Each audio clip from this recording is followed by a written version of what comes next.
Hi guys, and welcome to another interactive martial arts show. We've got all our regular segments. Absolutely. I'm looking forward to going out to visit a school to learn about new masters and new styles. And I'm looking forward to learning some moves from the Shaolin monks in the interactive classroom. Absolutely. I'm looking forward to watching that. Now, be gentle with those Shaolin monks. We don't want to break. Yeah, you don't need to break them. Yeah, that's right. I promise. And then we'll sit down for some movie reviews. Looking forward to those. And we've got competitions, news and events, lots of things happening. So stay tuned.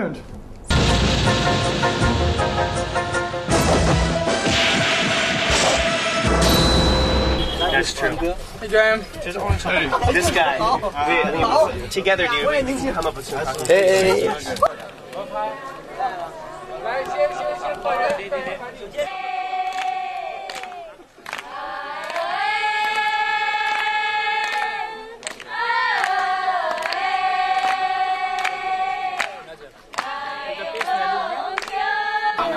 Amazing turnout. All the local communities got together here, and all the police escorts everywhere looking after us. It's really a cultural exchange, and you see these straw thatch guys have got little appendages between their legs. Don't know what it means, but geez, they're big.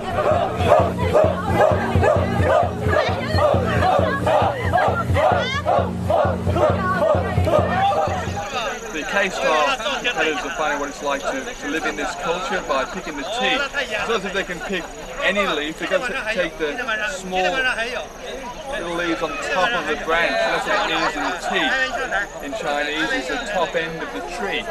So they're working pretty hard, they've all got a basket to fill before they can come out of the hot sun. So they've had to work harder to get back in, because it's pretty warm out here. They're going to enjoy themselves though.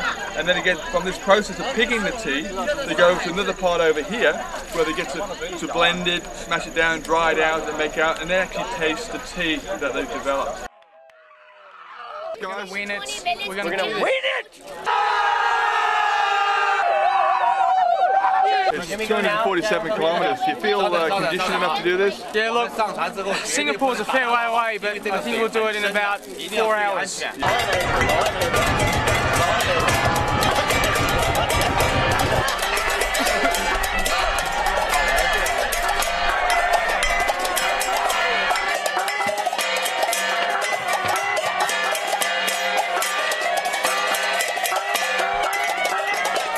Dragon boat. I thought it was going to be a drag the boat out of the water, but it was actually a dragon boat race, which is pretty cool. And the winners won and the losers lost. Some of the guys went left and right, and the guys who went straight eventually got there, so that's pretty cool. There's all the winners down there, and there's a couple of losers as well. The guys have gone into the top 9 already, and then there's another group here. The winners here may get into the next top 9, so there's a top 18. Could be fantastic. Did you see any special strategies involved? Yeah, I just said go for it. I just saw the paddles hitting the water, and that was about it.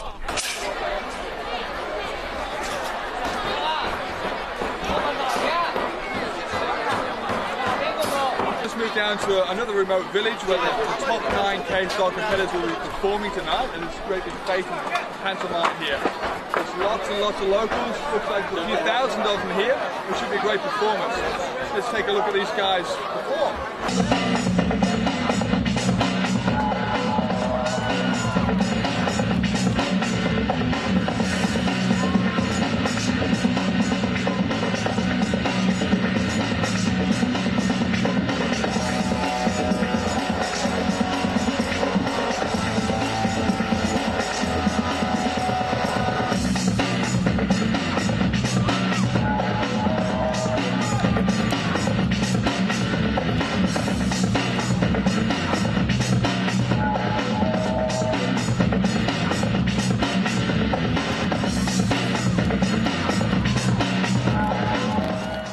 We're here at the final competition, way down south in Fujian province. This is the competition platform, a floating platform, which is pretty exciting really because it's pretty unstable, but the guys are adapting to the different environments and surroundings. We'll find out shortly who is in the top 18, so 9 are already in, and then we're going to find out the next 9. It should be exciting to find out who's in there. I know I've got a few favourites, a few guys I'd like to be in there. Yeah!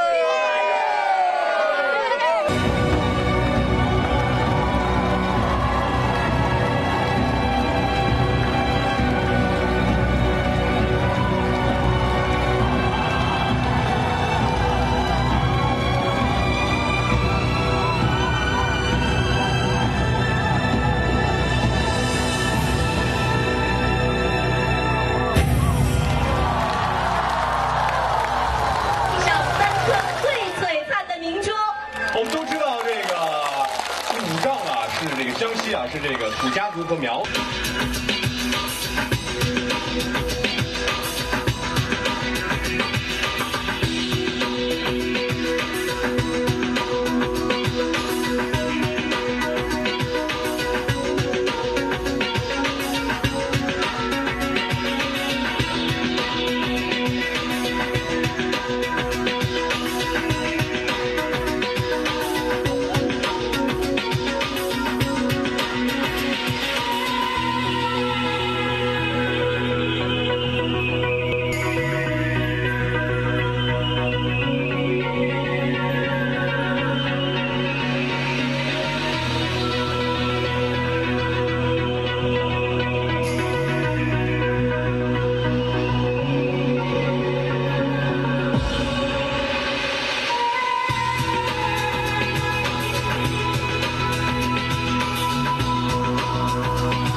So, next week is the grand final of the 2006 K-Star competition.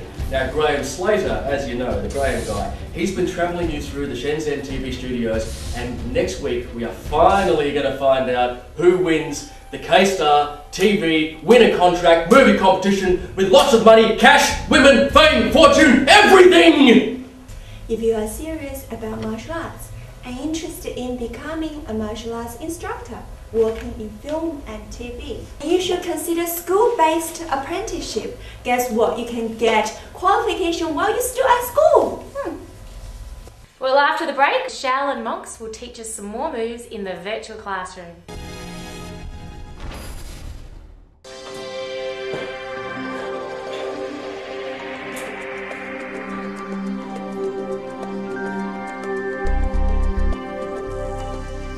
Virtual classroom with Sifu Pe, the Shaolin monk.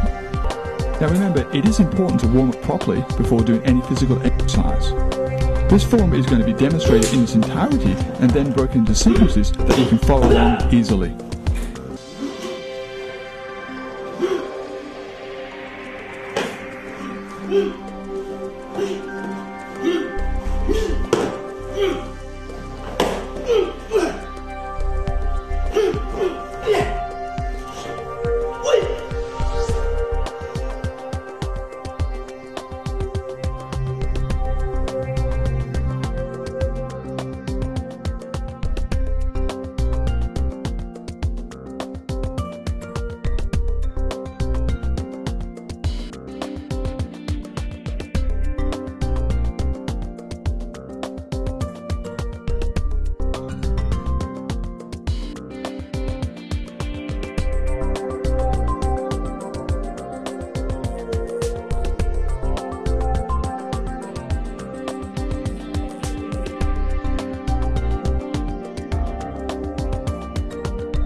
hope you learned something new from the virtual classroom, because I sure did. And we're going to head straight over to Graham right now.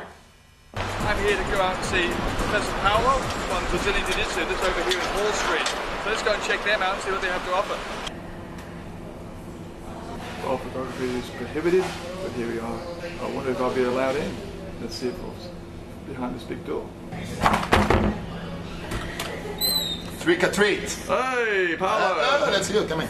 Oh, okay. Hey, bro. All right. How you doing? Yeah, good. Great to see you. So let's go for the training. Yeah, I was hoping that you could, people that come in here for the first time, wonder if you could show me what they would experience when they come in to your school straight away. All right, no problems. Let's go. As a beginner comes in to your school, what sort of things are they going to learn? Are they going to concentrate on the fitness and conditioning first, or when do they get involved in working with a partner? Yes, that's a very important question, because people see all these, like I was talking about mixed martial arts and Brazilian Jiu-Jitsu winning, and they think they come here and going to be punch, kick, elbow, whatever, and almost killed. No, it's not like that. We start from with the gi, so you cannot punch and kick in the beginning. We start with self-defense, so the first class you come, you're going to be on the side of the mat just learning how to roll, how to do the basic moves, and then you do some self-defense, and then like how to defend yourself in the street, but just with no impact. You know, that just grabs you, you do slowly and you roll. You do the exercise, of course, and this is a very important part of the training. You get fit, so if you come here, you are unfit. You're going to start exercising in 1 month, you're going to be much better, so you feel better, and then you can perform better. So, Paolo, how did you get involved in the martial arts? I started training judo when I was a kid, because in Brazil we normally train judo when I was a kid, judo and swimming. And then I moved to one suburb to the other in Rio, and from Ipanema to Barra. And in Barra was a new suburb, new people living there, so there was no judo.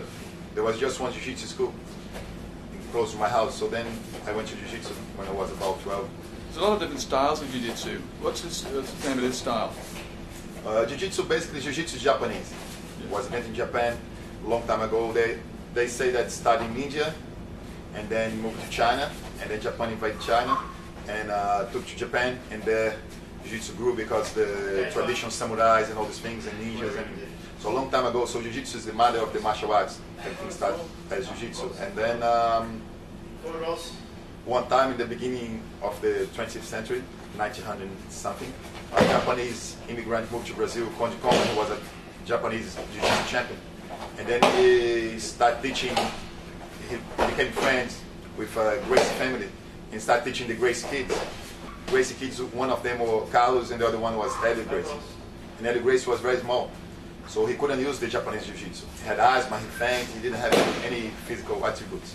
Watching the classes, he couldn't do the classes because it was too hard for him. So watching the classes, he started to develop in his mind a way to do some moves and control the fight without using strength. So he invented the leverage. And then he started to apply the leverage in the big guys, and the leverage started to work. And interesting that the Japanese heard about the Gracie Jiu-Jitsu one time, and thought about like, oh, what's this Gracie Jiu-Jitsu? Brazilian Jiu-Jitsu has different than Japanese Jiu-Jitsu. No, Jiu-Jitsu is Japanese, so they went to Brazil. About 5, 6 black belts in Japanese Jiu-Jitsu champions in Japan went to Brazil to the Gracie Academy. And then they went there and came to Hélio Gracie and said, look, you are using the name of Jiu-Jitsu, but it's a Japanese martial art. And Hélio Gracie said, yeah, it was Japanese, but I developed something on top of it and then became a different martial art. So they trained with Hélio Gracie. And one of them, actually I think more than one, said after training, he said, look, these are totally different martial arts. We recognize it, like Gracie Jiu-Jitsu or Brazilian Jiu-Jitsu. And he took off his black belt and put a white belt on and said, I just put my black belt again when I become black belt in Brazilian Jiu-Jitsu. So it became a totally different martial arts. That's him there. Hélio Gracie there, here as well. You know, he's old now, he's about 94 or something, but he developed the thing because he was about 65 kilos with asthma and everything, and he became a champion in defeat a lot of people in no rules fights, real fights. So that's the big difference between Brazilian Jiu-Jitsu and Japanese. It became another martial arts from the Japanese base. So then we create a federation, New South Wales Federation. What that means we could have 3 teams, like 3 different academies, besides the other ones that were already here. And then we started a competition circuit, and then we started to organize competitions. What happened? More people start to know about Brazilian Jiu-Jitsu because more competitions, more public, you know. Then in the first competition had 60 people in 2002 when the federation started. Now 2006, the last competition, we had 208 about people. Yeah, so we had the Fight Like Expo this year, and then first time martial arts on the stage, and it was very good because a big crowd interested, and Brazilian Jiu-Jitsu, Kung Fu, Taekwondo, all the martial arts, and it's a big market for everybody.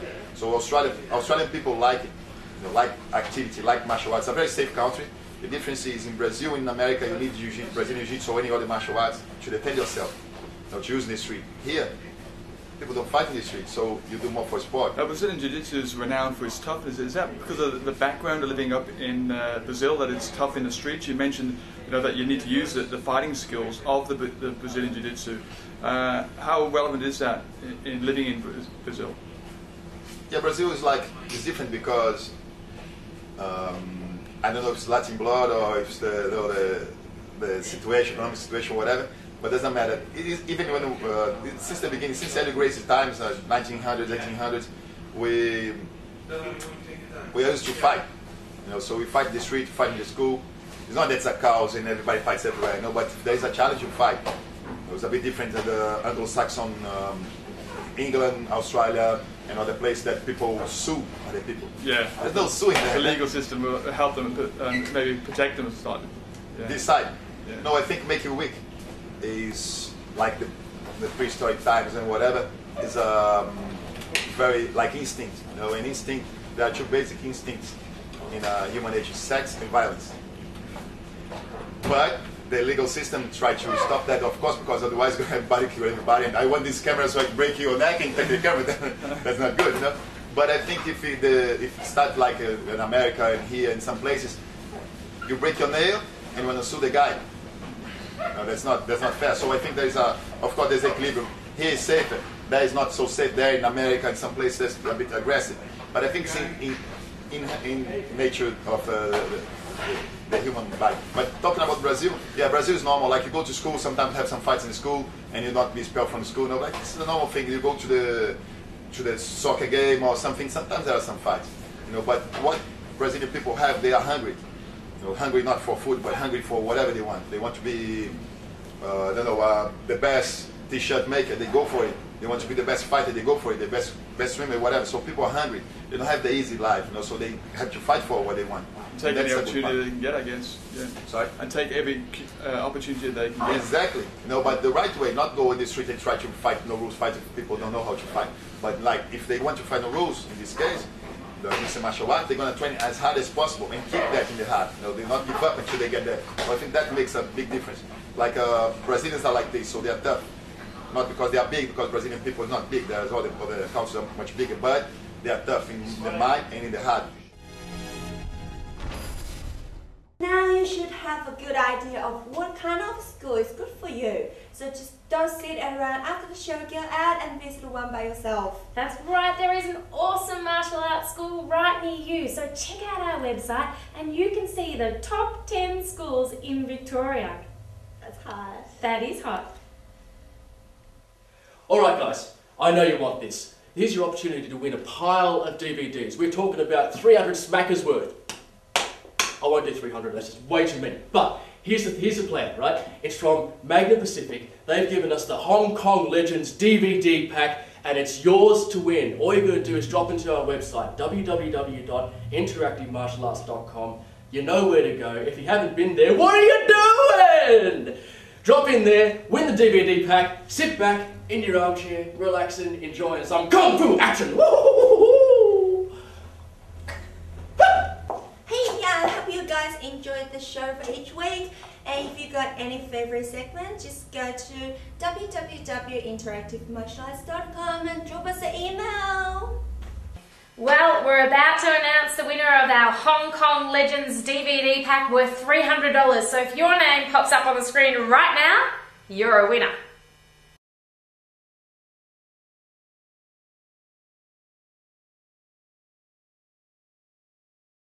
You've been to one of the yoga classes. That's not bad posture you've got there. I'm concentrating. Yeah, that's okay. It's all part of the training to be distracted and try to still keep focus and composure. So, how are we going to finish the show this time? Hey, what's that about? It's gone. You distracted me. That's all part of it, isn't it? Learning from our mistakes. Well, you know, we've got the virtual classroom. That's coming up. You can hone your skills there. I can learn from the Shaolin monks. They're on next week.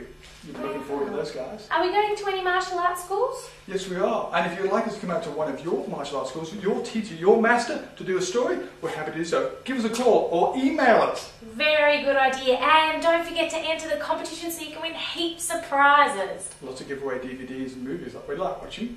That's right. And if you're really bored or just want to learn something new, go to our website, www.interactivemartialarts.com. That's the one. You see it right down here. So you hear it again, interactivemartialarts.com.